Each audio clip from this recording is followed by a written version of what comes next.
programs in medical education at Washington University began in 1891 with the acquisition of the St. Louis College of Medicine by Washington University. And then a few years later, the Missouri College of Medicine joined to become the medical department at Washington University.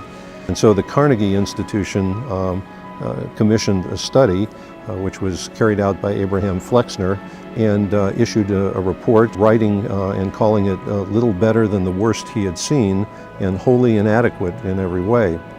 That didn't sit well with Robert Brookings, who had been the chairman of the Board of Trustees of Washington University, and when convinced, as he quickly was, that there were serious issues, set about to completely reorganize and reform the School of Medicine. Brookings decided to move the school from its downtown location to its current position on Kings Highway, and then Brookings set about to recruit an outstanding faculty.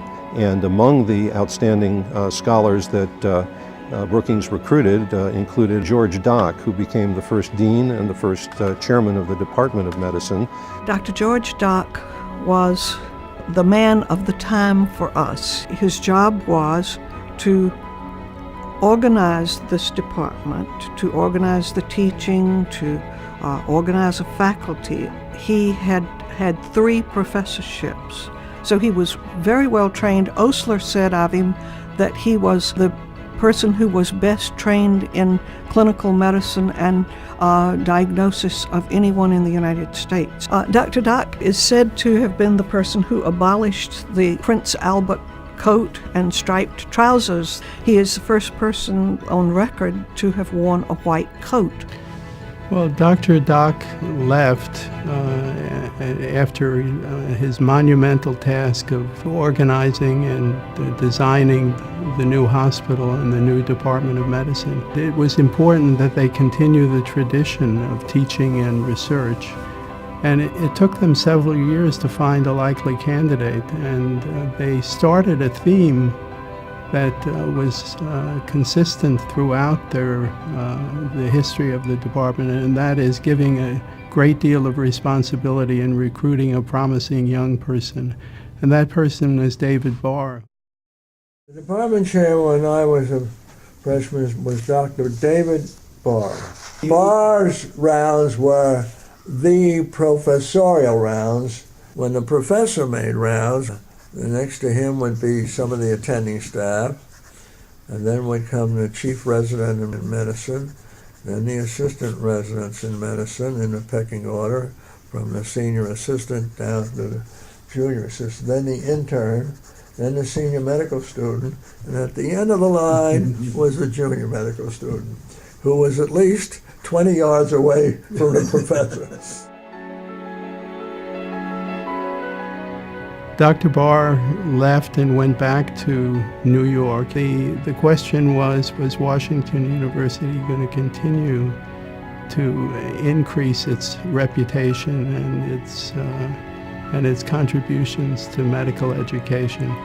And they looked hard and long for the appropriate person, and somehow they decided on a 32-year-old physician who was 2 years out of his training, and who had less than 10 publications on his CV.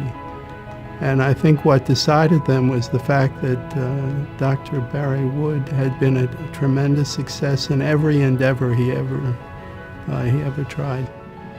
When I came, Barry Wood was the chairman, a very exciting person, absolutely wonderful teacher and role model who excited all of us young people right from the start and made us want to do great things.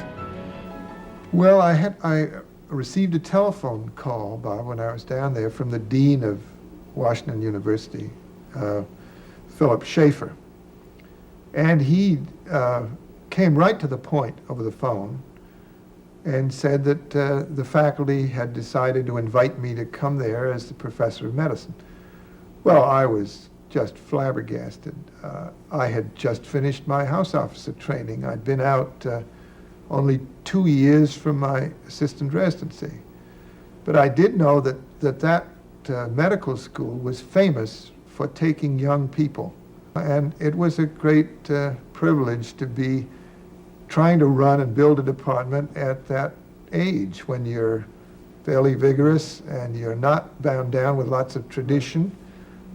And of course, it was tremendously exciting. His tenure as professor of medicine really put Washington University into the super elite class. And that was continued, of course, with his good friend and colleague, Carl Moore. Carl Moore, who is now the head of the department at Washington University, and we worked out an arrangement where we shared the chairmanship. He was co-chairman, and he took the service half the year, and I took it half the year. Carl was steady.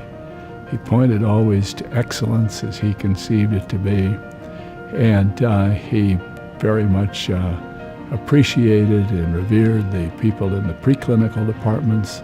He encouraged many of us to go to the preclinical departments for some of our training so we'd be better adapted to science. Well, Carl Moore was perhaps the most extraordinary person I've ever met. He was recruited here in 1938 to start a division of hematology, and he was extraordinarily successful in doing that. He would never ask somebody to do any task that he wasn't willing to do himself. He treated everybody well. He was a great bedside teacher.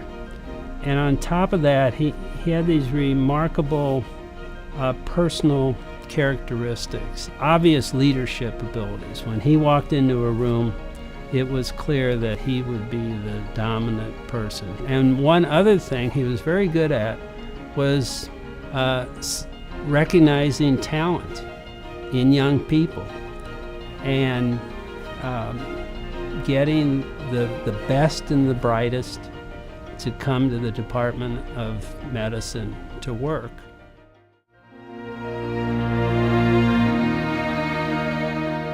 In the Department of Medicine alone, there were only 65 faculty members at the time that Dr. Moore retired in 1972, and at the time that Dr. Kipnis became chairman of the department. Then Dave Kipnis came along, and Dave changed everything. He pursued excellence just as did Carl and Barry, but he built the department into a much larger organization. Dave Kipnis's philosophy, if you will, in terms of academic development, is to identify and recruit and retain the best possible people. So it's this idea of getting young people with tremendous potential and then providing them with every kind of resource to succeed. The essence of it was that he did not want our resources to be rate limiting as these people pursued their dreams here. Well, I think that he is the quintessential, what we used to call, or what we still call, the triple threat. And the triple threat is somebody who's an outstanding researcher, an outstanding clinician, and an outstanding teacher. And he is able to do all three of those extraordinarily well. He recruited some very outstanding people who are still, extraordinarily important in the medical school. Wayne Yokoyama is one person, John DiPerzio is another.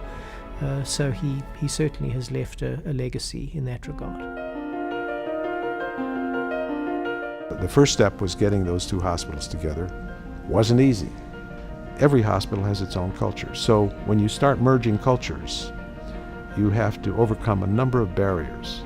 It has to be done very carefully. The answer is really board leadership. The boards of these hospitals have to agree that this is the right thing to do before it can even be discussed. And it was the coming together of the board under the leadership of a lot of great people, Bill Danforth, Lee Liberman, Chuck Knight, and so forth, others.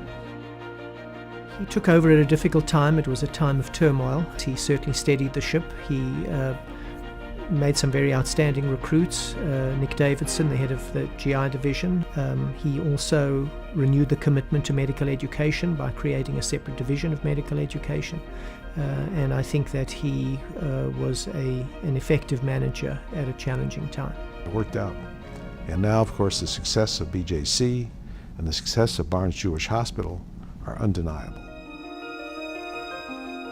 The man whose portrait is behind me, Robert Brookings, first recognized the importance of recruiting a strong faculty. From the very beginning, a focus on recruiting an outstanding faculty capable of carrying out science at a world-class level is something that was very important. Great people at all levels. We want to recruit the most outstanding faculty and provide a great setting for them.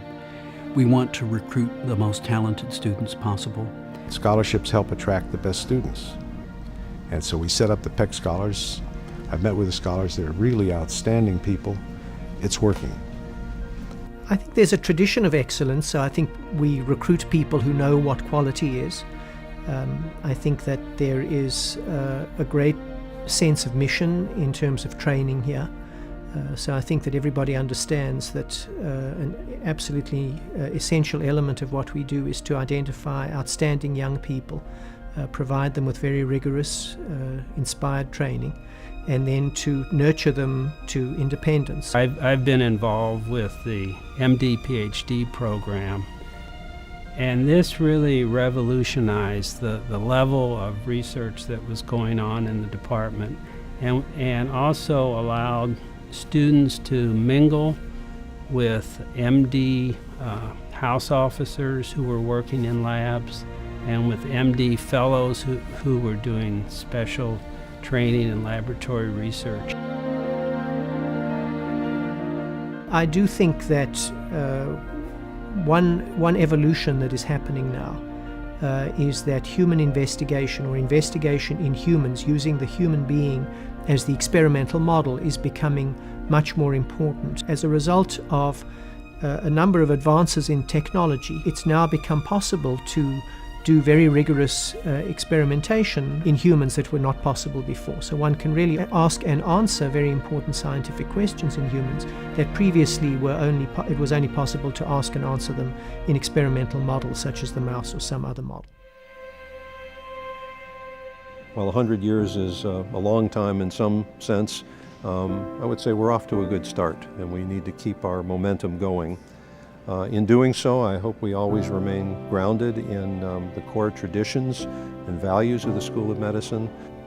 Today's leaders in the School of Medicine at Washington University are among the world's most outstanding in education, in research, and clinical care. All of us in St. Louis are fortunate to have this treasure serving us. Well, on behalf of the staff of Barnes-Jewish Hospital, our board of directors, and the Barnes-Jewish Hospital Foundation, I'd like to congratulate the Department of Medicine on this 100th anniversary. I'd like to thank them for 100 years of collaboration, and I'd like to wish them well for the next 100 years and pledge to them our continued support as together we're going to redefine the frontiers of medicine. To me, the history of the department is really an inspiring story. And if you see where we've come in the last 100 years from essentially nothing to a world-class department that is flourishing in all of its three missions, very robust, I think that that's an inspiration.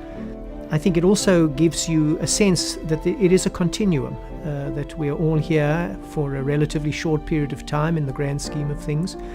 We are stewards of a series of resources that we have to manage them wisely, and that if we do and hand off to our successors a robust organization, then we will continue to flourish into the future.